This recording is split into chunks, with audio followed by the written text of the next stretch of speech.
দর্শক বন্ধুরা, রেস স্পোর্টসের পর্দায় আপনাদের সকলকে স্বাগত জানাই। এই মুহূর্তে আমি রয়েছি যুবভারতী ক্রীড়াঙ্গনে এবং মাঠে রয়েছি। আপনারা জানেন যে মেসি আসার পর কি পরিস্থিতি তৈরি হয়েছিল, সেই ছবি আমরা আপনাদেরকে দেখাচ্ছি। দেখুন, এই হচ্ছে বর্তমান অবস্থা।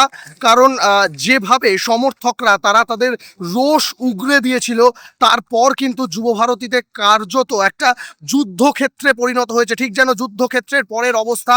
সবুজ গালিচার ওপর ভাঙা চেয়ার, জলের বোতল, এমনকি যে শামিয়ানা বানানো হয়েছিল মেসির বসার জন্য, শাহরুখ খানের বসার জন্য, সেই শামিয়ানা পর্যন্ত ভেঙে উল্টে দেওয়া হয়েছে।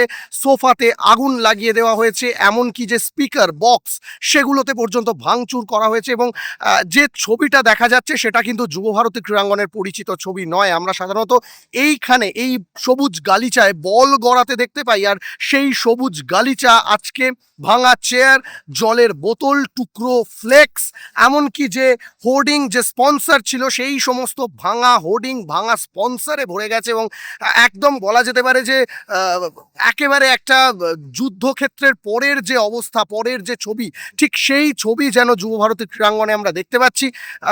সমর্থকদেরকে কিন্তু অনেক কষ্টে পুলিশরা তারা মাঠ থেকে বের করেছে। তারা কিন্তু কোনোভাবেই মাঠ ছাড়তে চাইছিলেন না। তারা তাণ্ডব চালিয়েছেন কার্যত যুবভারতী ক্রীড়াঙ্গন, এবং এইখান থেকে কিন্তু কোনো মতে লিওনেল মেসিকে বের করে নিয়ে যাওয়া হয়েছে। শেষ খবর পাওয়া পর্যন্ত তিনি কিন্তু বিমানবন্দরে নিরাপদে পৌঁছে গিয়েছেন। সেই সঙ্গে শাহরুখ খান, তিনিও বিমানবন্দরে পৌঁছে গিয়েছেন।